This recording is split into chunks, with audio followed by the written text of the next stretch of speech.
අපි හදපුව නෙවෙයි. අපි මේ බොහොම අහිංසක සමාජවාදී තියෙනවා මේ අරන් තියෙන්නේ. ඒවා අපි ගන්න ඕනේ නැද්ද? නෑ බොරු කියව ප්‍රජාතන්ත්‍රවාදී අයිතියක් කියලා කියනවා. දැන් ඒ දීපු මිනිහනේ අමාරු වෙట్లా තියෙන්නේ මේ බොරු හින්දා. ඒ මිනිහට පාර බෑලා යන්න බැරි වෙලා තියෙන්නේ. කරන්න බැරි නම් ඒක බෑ කියලා කියන්නේ. අපි මේ කරන්නේ මේක ලිස්ට් ඩවුන් කරලා දෙන එක. දෙන්න පුළුවන්. මම දෙනවා කියලා කිව්වේ නෑ. යහන් දෙපා දෙන්න පුළුවන් නම් දෙන්න නැත්තේ කියලා.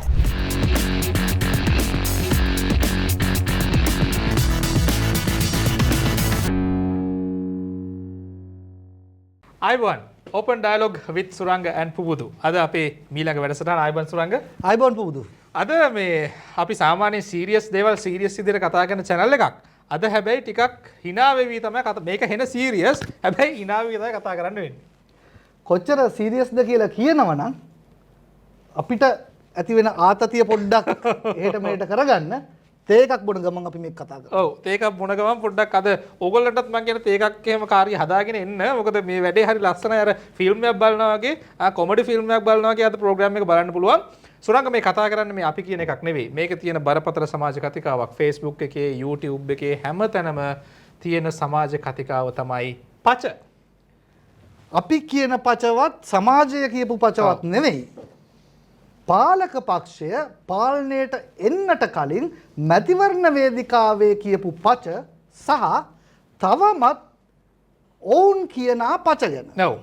දැන් මේක ඔබට බැලු බැලමට හිතෙන්න පුළුවන් අපි මේ ආණ්ඩුව විවේචනය කරන චේතනාවෙන් මේ වෙන කාගේ හරි පොලිටිකල් ඇජෙන්ඩා එකක් කරනවාද කියලා නෑ ඒක නෙවෙයි. මේ සමාජයේ මේ ආණ්ඩුවේ සමහර අය පච කිව්වයි කියලා කතිකාවක් තියෙනවා. අපි මේ බලන්න හදන්නේ ඔවුන් මේ කිව්වයි කියන සමාජගත වෙලා තියෙන වීඩියෝ ක්ලිප්ස් එක සුරංග ඇත්තටම මේ වගේ මේ මොකද්ද වෙලා තියෙන්නේ කියලා. මේ ක්ලිප්ස් හැමතැනම අපිට හොයාගන්න පුළුවන්.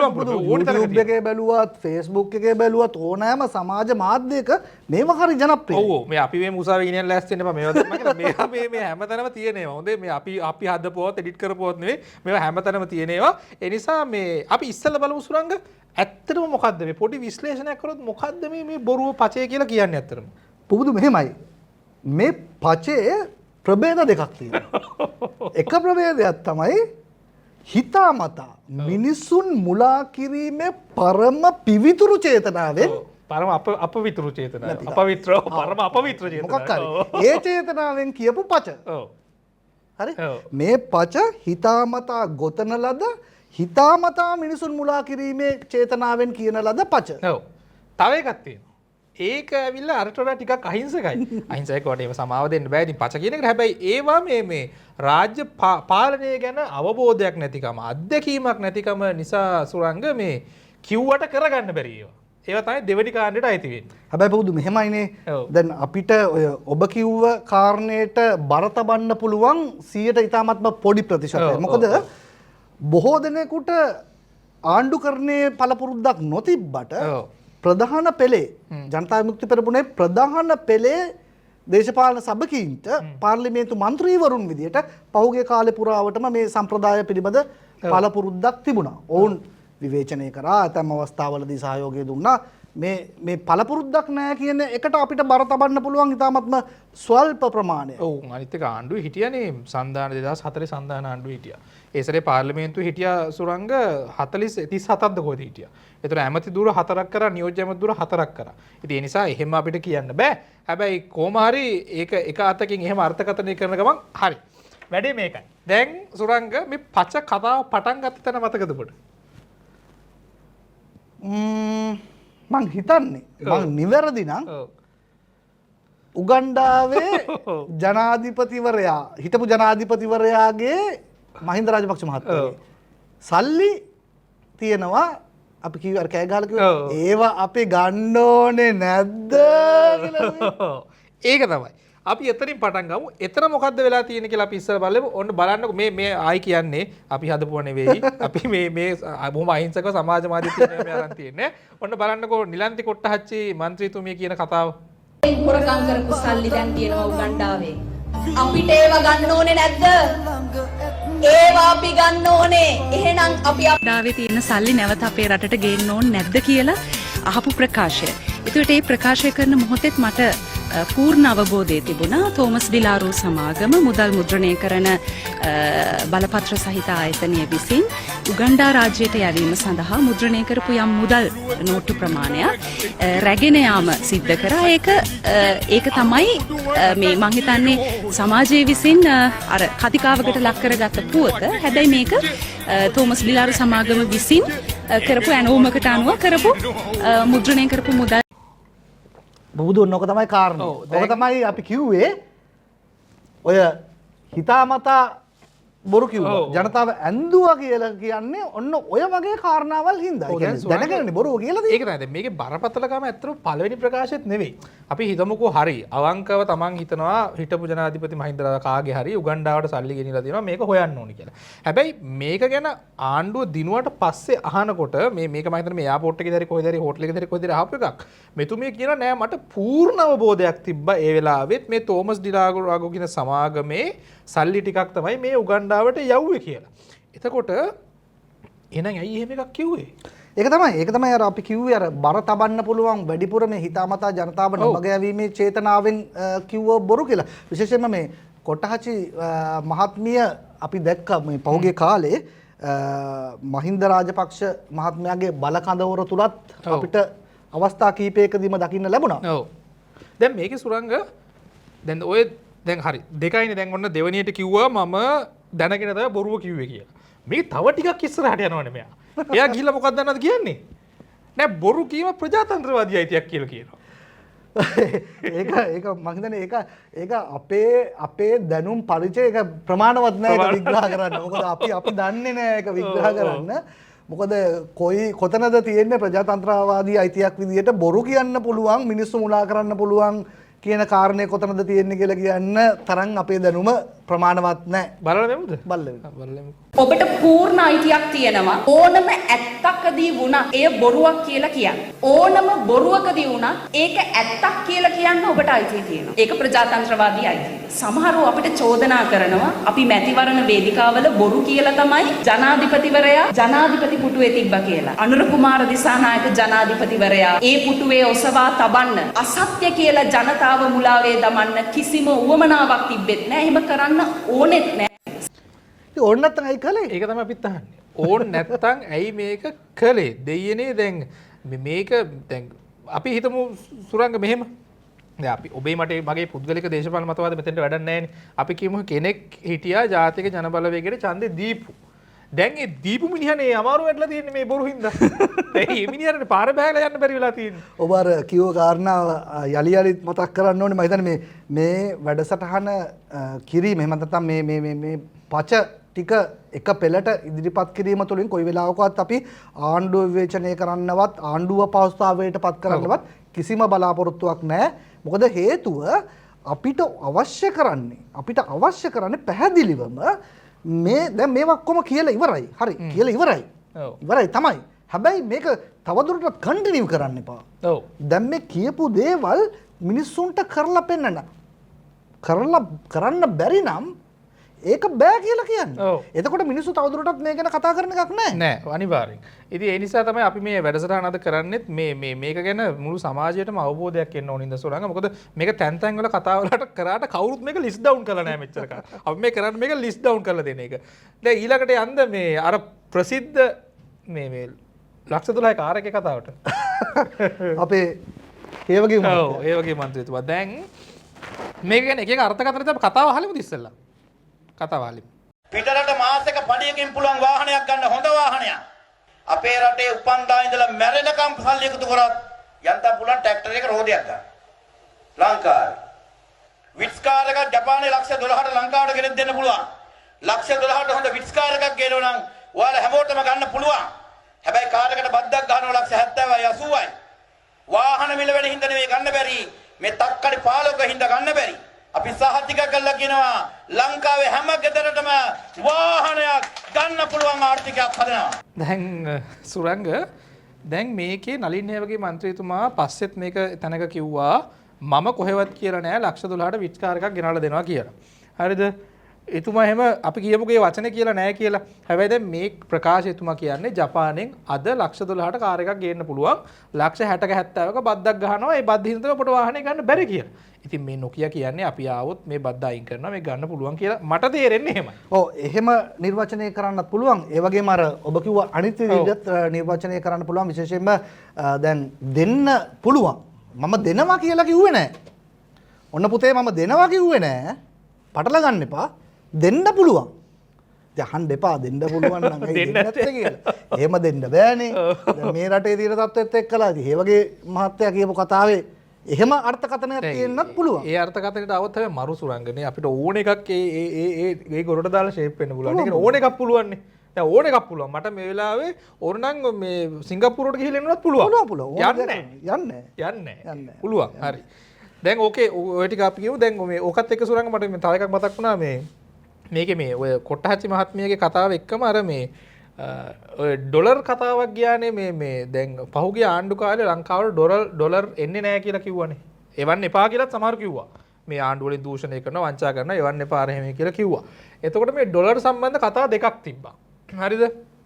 පළවෙනි එක මේ අපේ චතුරංග අබේසිංහ මහත්මයා Facebook එකේ කමෙන්ට් එකක් දාලා තිබ්බා එක තැනක කවුද මන්ද ඇමති කෙනෙක්ගේ මට නම මතක නැහැ අයියා කෙනෙක් යනවා නවසීලන්තේ එයා ගියාම එහෙනුත් ඩොලර් මිලියනයක් දෙකක් මොකක් හරි කරගන්න පුළුවන් වගේ කමෙන්ට් එකක් තිබ්බා. දෙවෙනි එක අර අපේ අනේ අර සංගීතඥයෙක් ගිහිල්ලා මේ NPP එකේ වුණා මගේ යාළුවෙකුට ඩොලර් මිලියනයක් සුරංග ඩොලර් මිලියනයක් එවනවාකෝ NPP ආණ්ඩුව ආවට පස්සේ රටේ ආර්ථිකය ඒකත් කිව්වේ මෙහෙමයි ඒක NPP එකට දෙන්න ගියා අනුර කුමාර දිසානායක මහත්මයා කිව්වලු නෑ නෑ NPP එකට එවන්න එපා අපි ඡන්දේ ගත්තට පස්සේ වැඩ පිළිලක් තියෙනවා ඒකට එවන්න කියලා. ඔය ඔක්කොම කතා නිකන් අර ගෙදර ගිහිල්ලා තාත්තගෙන් කීයක් හරි අරන් එන්න පුළුවන්. ගෙදර ගියාම සල්ලි දිනන නම් අම්මගෙන් කීයක් හරි ඉල්ලන් එන්න පුළුවන්. අන්න ඒ වගේ කතානේ. රාජතාන්ත්‍රික කතා නෙවෙයි. රාජතාන්ත්‍රික කතා නෙවෙයි. විශේෂයෙන්ම අපි දැන් ඔය වගේ ඔය ගණේ කතා වලට ගියාම පුබුදු ඕකෙන් අර ඔබ කිව්වා වගේ අමාරු වෙටන්නේ පාක්ෂිකයා. ඔව් අනිවාර්යයෙන්. පැහැදිලිවම දැන් ඔවුන්ට ඡන්දේ පාවිච්චි කරපු පාක්ෂිකයා තමයි ඕකෙන් අමාරු වෙටන්නේ. ඔවුන් මේ බොරු කියලා තියෙන පාක්ෂිකයෙක්ට. ඔව්. පැහැදිලිවම. එතකොට දැන් ඔය නලින් හේවගේ මහත්මයාගේ විත්ස්කාර කතන්දරේදී අපි කලින් කිව්ව උගණ්ඩාවේ කතන්දරේ කියන්න ගිහිල්ලා අන්තිමට කොට්ටහච්චි මහත්මිය උගණ්ඩා කුමාරි වුණා. ඔව්. මේ මැදයක් තියෙනවා. අපි නෙමෙයි අපහාස කරන්නේ අපි මේ කියන නම කිව්වේ. කිව්වා වගේ අපිව උසාවි ගෙනියන්න ලෑස්ති වෙන්න බාවද. අපි මේ හදලා කියන කතා නෙවෙයිනේ. කොයියට වෙතත් දැන් මේ ඔය සියලු පච එක තැනකට ගත්තට පස්සේ අපි අන්තිමට කතා අපි අන්තිමට කතා කරමු දැන් ඊළඟට තියෙන පචේ මම හිතන්නේ මේක මේ ඇත්තටම මේ ජාතික රූපවාහිනියට ගිහිල්ලා මේ වැඩසටහන ඇතුලේ වෙච්ච දෙයක්. හරිද? ඒ නිසා මේ අපි මේ ඊළඟට ඔබට බලන්න දෙන ක්ලිප් එකේ සම්පූර්ණ අයිතිය ජාතික රූපවාහිනිය සතුයි. හොඳයි ඒක අපේ එකක් නෙවෙයි. දැන් එතන වෙන බොරුව සුරංග මේ එතන කියන බොරුව මේ හරි ලස්සනයි. මම වගකීමෙන් කියනවා නෑ. ටිකක් වෙලා ගිහලා නෑ මම දැනගන්න හැවුවේ. හරිද? ඉතින් මේවා මේ කොහොමද මේවා ජනතාව අර්ථකථනය කරගන්න ඕන කියලා තීරණය කිරීම ජනතාව මෙන්න ක්ලිප් එක. ජනාධිපතිවරයාගේ විපක්ෂ නායකවරයාගේ ওই ප්‍රධාන අයගේ වාහනයක මිල ඩොලර් මිලියනකට වැඩි කිව්වා. ඒක තමයි ප්‍රකාශ කරන්නේ. ඩොලර් මිලියනයක් කියන්නේ සාමාන්‍යයෙන් අවම ගත්තාම කොහෙද එහෙම කියලා තියෙන දලුවත් මන්ත්‍රී අයියෝ මේ ඔබතුමීට මම දැන් ඔබ පෙන්න පෙන්න නිකෝ මේ සාකච්ඡාව කරන්න වෙන්නේ. හරි බොරු කියලා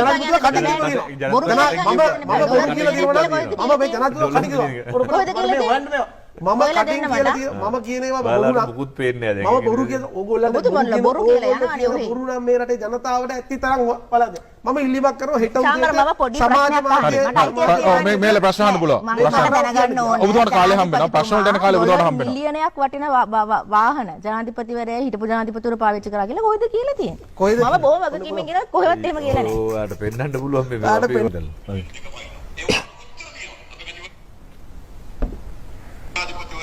වගේ මයික් එක ගන්න. ඩොලර් මිලියන 2 පයින්නවා. ඒ වාහන කොච්චර තියෙනවද? අගමැතිවරයා ගාව, ජනාධිපතිවරයා ගාව, විපක්ෂ නායකවරයා ගාව, අමාත්‍යවරු ගාව අඩුම තරමේ ඩොලර් මිලියන ඉක්මවන වාහන විශාල ප්‍රමාණයක් තිබෙනවා. අපි මේ වාහන සියල්ල ආපහු ලංකාවෙන් එළියට විකුණලා ලංකාවට ඩොලර් ගේන්න සලස්මක් හදනවා. හරි එතුමා කියලා තියෙනවා ඒක හරියි.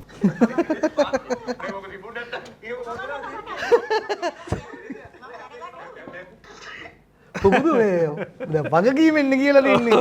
ඔබ කලින් කිව්වා වගේ මේක මේ නිකන් නෙවෙයි කියලා තියෙන වගකීමෙන් කියනවා. එතකොට දැන් වගවීම කොතනද තියෙන්නේ? දැන් පෙන්නුවානේ මේක දාලා පෙන්නුවා. දැන් අර දාලා පෙන්නන්නකෝ දාලා පෙන්නුවා. පෙන්නුවාට පස්සේ නෑ මන් දැනගන්නේ. දැන් සුරංග මෙහෙමයි. මේ hina වෙන්නේ ඇත්තටම අපි සුරංග මේ අපි තේරුම් ගන්න ඕනේ මේ සෙල්ලම් කරන්නේ මොකක් එක්කද? ඒ කියන්නේ මේ සෙල්ලම් කරන්නේ ජනතාවගේ විශ්වාසයක් එක්කනේ. මේ රිලයබිලිටි එකනේ. අර අපි පොඩි කාලේ අහලා තියෙනවනේ සුරංග අර කොටියාවෝ කතාව. කොටියාවෝ කියලා බොරුවට කියලා අන්තර ඇත්තටම කොටියාවෝමත් කෙලවෙනවා.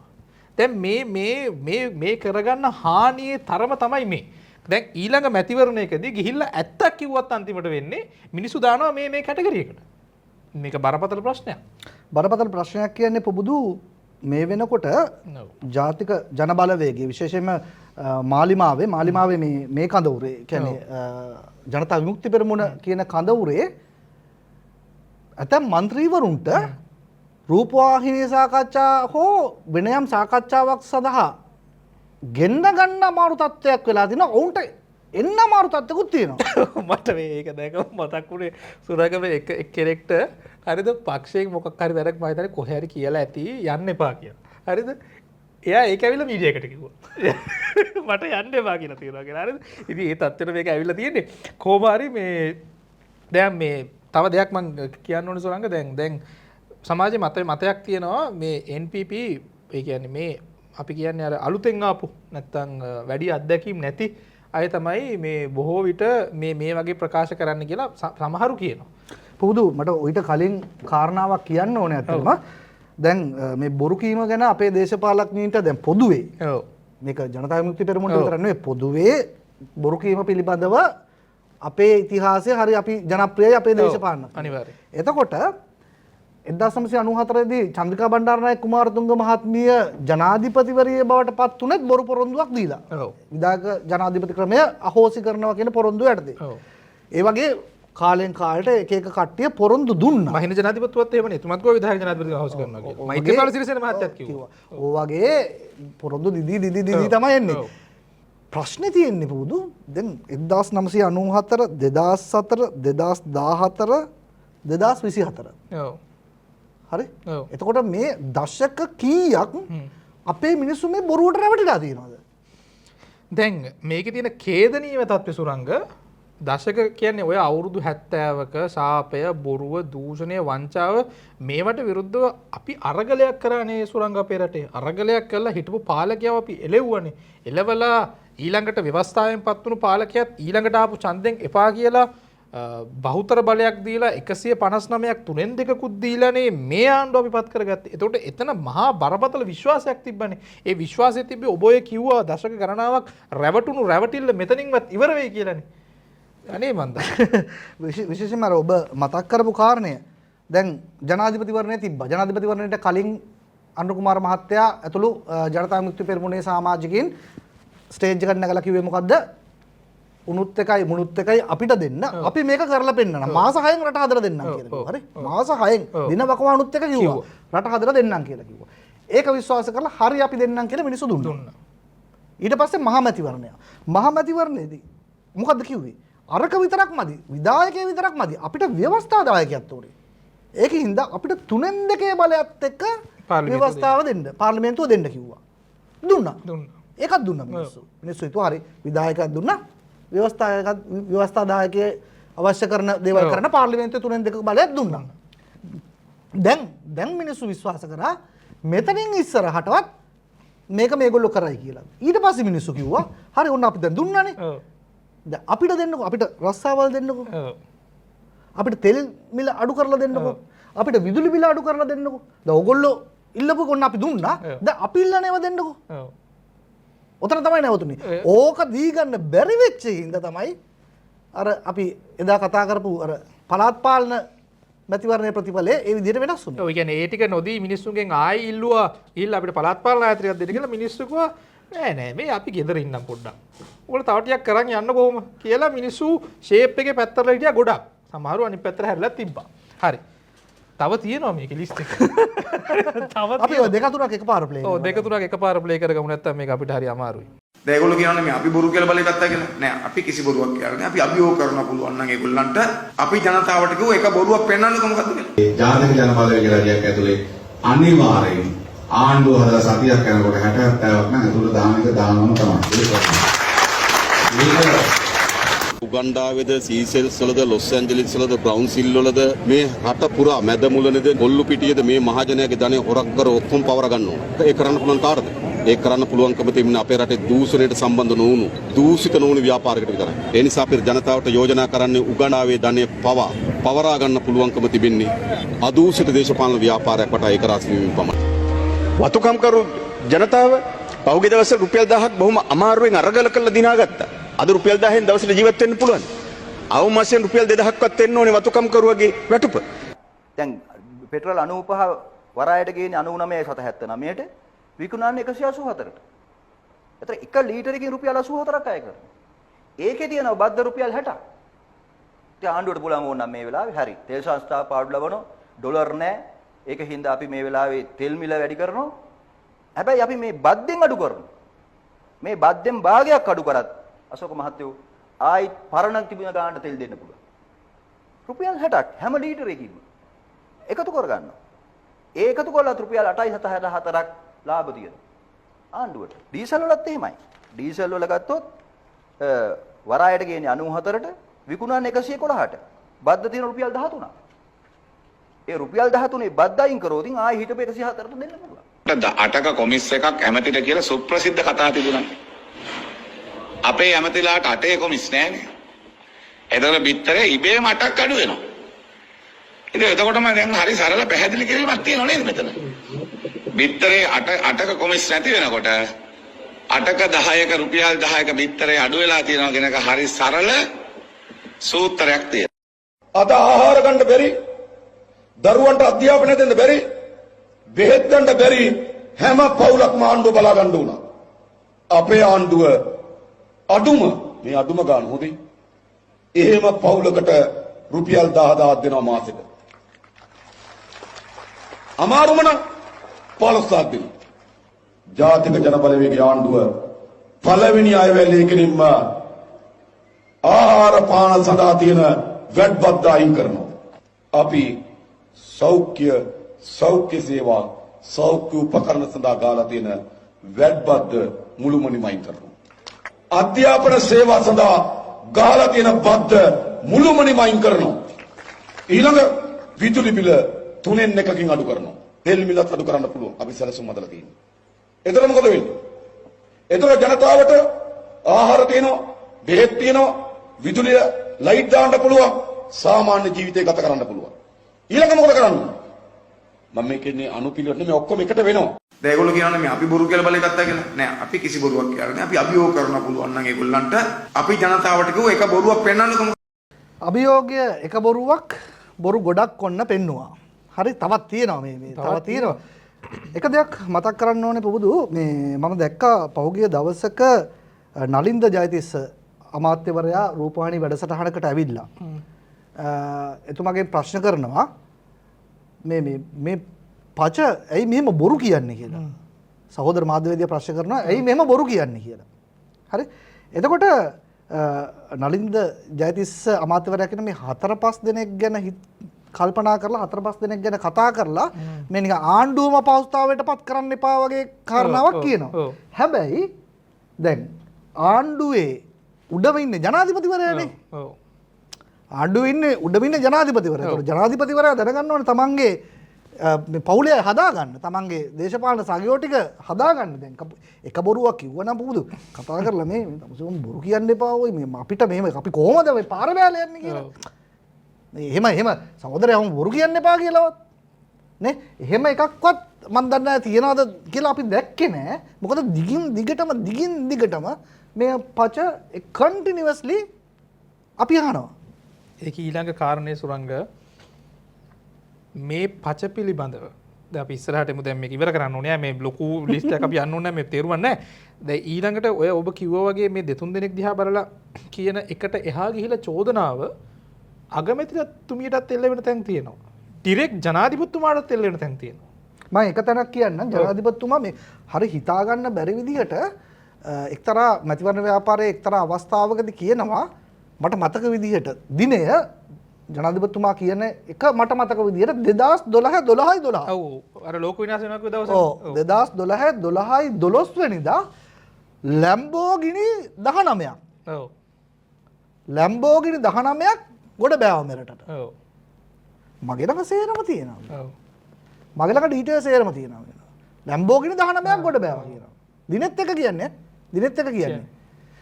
දැන් ඔය කියලාත් මම හිතන්නේ සෑහෙන කාලයක් වෙනවනේ දැන් ඔය ලැම්බෝගිනි තියෙන තැන හොයාගෙන ඔය ටික ආණ්ඩුවට පවරගෙන වෙන්දේසි කරා නම් හොඳ ගානක් හොයාගන්න තිබුණා නෑ නේ එතුමම කියනවානේ එහෙම කිව්වේ නෑ කියලා එහෙමත් කිව්වා දේ ඕක අපිත් දැන් මේක කිව්වම නෑ මම ඒ දෙකම කිව්වේ නෑ කියද කියලා දන්නේ නෑනේ පෙන්නමු එකකින් පෙන්නු ඒක වැදගත් 2012 12 මාසේ 12 වෙනිදා ඔන්න දිවි 12 ලෝක විනාශ වෙන පිටිවි ඕම් ඔය දිනේදී තමයි ලැම්බෝගිනි වර්ගයේ රේසින් කාර් 19ක් කොළඹ වරායට ගොඩ බෑනේ කාගේ නමද ලැම්බෝගිනි වර්ගයේ කාර් 19ක් ආවා කාගේ නමද ගාවේ නාම රාජපක්ෂ ඒ රේසින් කාර් 19 වටිනාකම කීයද බදු රහිත වටිනාකම ලක්ෂ 933 ලක්ෂ 933ක රේස් කාර් උදාහරණයක් හැටියට එක්තරා කියන්නේ හිටපු රාජපක්ෂ කෙනෙකුට ලැම්බෝගිනි 19ක් ගෙනාවයි කියලා කතාවක් කිව්වයි කියලා කියනවා. ඉතින් මේ වගේ ප්‍රබන්ධ ඒ පැත්තෙනුත් ආවනේ එහෙම බැලුවා. මම කියන්නේ මම 19ක් කතාව මම කවදාවත් කියලා මං කිව්වේ නෑ ඔබතුමා කිව්වයි නෑ. මම කියන්නේ ඒක අපේ පැත්තෙන් කියලා කියන්නේ මම ඉන්නේ මම ඔබ ඒක වෙන කෙනෙක් ඇහුණා යකින් අහන්න මම කියනකොට මම වගේ කියනවා මම මගේ පක්ෂයත් මෙතෙක් ඒක මේ කඳවුරු දෙකෙන් කොයි කඳවුරට හරිද චෝදනාවක් එල්ල කරලා තිබෙනවා නම් විවේචනයක් එල්ල කරලා තිබුණා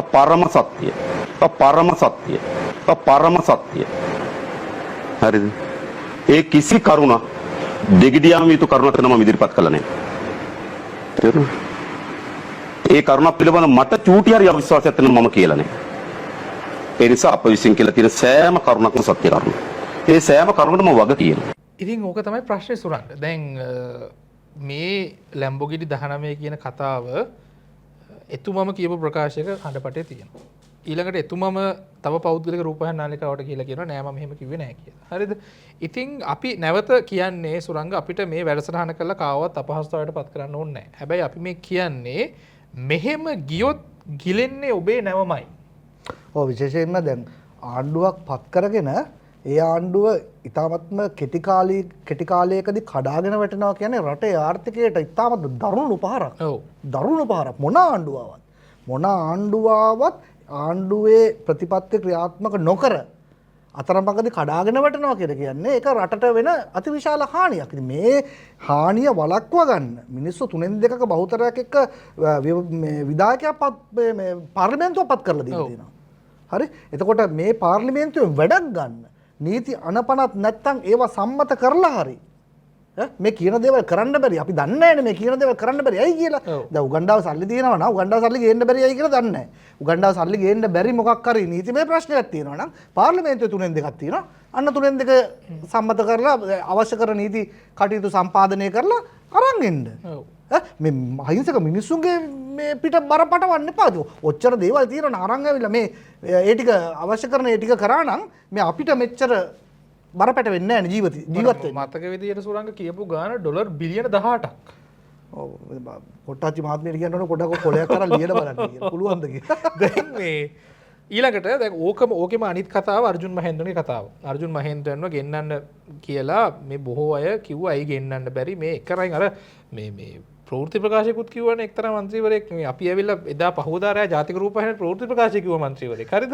මේ අනේ වෙලා යනවා පෙන්වන්න ඕනේ නැහැ. ඉතින් ඒ වගේත් කිව්වා මේ අර්ජුන් මහේන්ද්‍රන් වහාම ගෙන්නනවා කිව්වා. හරිද?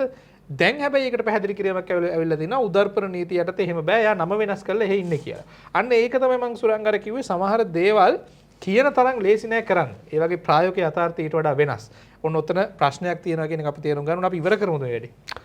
ඔය ඇත්තටම තවත් ඇදංගියාගේ තවත් තියෙනවානේ අපේ ලිස්ට් එකේ තව ගොඩක් තියෙනවා. තියෙනවා. ගොඩක් තියෙනවා. නමුත් ඉතින් මේවා ප්ලේ කරන්න ගියොත් එහෙම යන කාලයත් එක්කලා මම හිතන්නේ මේක අපි ඉවර කරමුනේ. ඉවර කරමු. අර ඕන තව එකක් මම ප්ලේ කරන්න අර IMF එකේ මේ දැන් මේ හැමෝම කියන්නේ මේ IMF වෙනස් කරනවා කියලා. මේක කිව්වේ එහෙම නෙවෙයි. මේක කිව්වේ කොහොමද දන්නවද? අපේ කොන්දේසි වලට එනවා නම් නැත්තම් උඹලගේ ණය එපා. එහෙමයි කිව්වේ. මම ක්ලිප් එක දාන්නද? දාමු. ක්ලිප් එක දාන්න. දැන් ඩොලර් නැති ප්‍රශ්නේ මේ තියෙන්නේ. මේ ඩොලර් හිඟමනේ යන්නේ. දැන් මේ ජාත්‍යන්තර මූල්‍ය අරමුදලෙන් උනත් ඩොලර් ගන්නවා නම් ගන්න ඕනේ අපේ යෝජනාව මෙහෙම. උන්දාන කොන්දේසි වලට නෙවෙයි. උන්දානවා නම් රටට අහිතකර කොන්දේසි. ඒවට එකඟ නැහැ. මෙහෙම දෙනවා නම් දෙන්න නැත්තම් ණය එපා. අපි නම් ප්‍රතිපත්තිය. උන් කියන විදිහට ධන ගස්සන්න සූදානම් නැහැ. අපේ දරුවන්ගේ අනාගතයක් අපිට නැති කරන්න ඔබටයි මටයි අයිතියක් නැහැ. රටක් නැති කරන්න බෑ. ඔබත් මමත් කවදා හරි මැරෙනවා. හැබැයි මැරෙනකොට එකක් හිතේ තියාගන්න. ඉන්න දරුවන්ටයි මතු උපදින දරුවන්ටයි රටක් ඉතුරු කරලා මැරෙනවා. නැත්තම් මේවා අපට සහගාන අපරාධ බවට පටිසන්ධන කාරණා බවට පත් වෙනවා. එතෙන්ට මේක පත් කරගන්න ඕනේ නෑ. අපි ISB ණය ගෙවන්නේ නැහැ කිව්වත් ඒගොල්ලෝ කියන ආ කමන්නේ නැහැ මචං කියලා. මොකෝ දැන් පොලිය ඇතුලේ රිස්ක් එක තියෙනවා ඒගොල්ලොන්ට. ඕක දන්නේ නැති මෝඩ දේශපාලකයෝ මුළු පොලියම ගෙවලා ඒක දැන් ගණන් හදා ඉන්නවා. මේක කිව්වේ නැතොත් අපිට කියලා වෙනවා කී. මම කියන්නේ අපි නෙගෝෂিয়েට් කරන්න ඕනේ එහෙමයි. IMF එක කරුවත් අපිට කියන්න බලන්න එච්චරයි. ඕගොල්ලෝ අපිට ණය දෙනෝ නම් දෙන්න. හැබැයි අපි ගෙවනවා. අපි ගෙවන්නේ අපිට කාලයක් දෙන්න. සාධාරණ කාලයක් අපිට දෙන්න. හැබැයි ඔය කොන්දේසි අපිට එපා. IMF වැඩසටහනේ අරමුණු සමග තමන් එකඟ වන අතරම ජනතාවට සහන සැලසීම තම රජයේ අපේක්ෂාව බව ජනාධිපති අනුර කුමාර දිසානායක මහතා ජාත්‍යන්තර මූල්‍ය අරමුදලේ නියෝජිත පිරිසට දැනුම් දී තිබෙනවා. මෙරටට පැමිණි එම නියෝජිත පිරිස ජනාධිපතිවරයා අද දෙවන දිනටත් හමු වුණා.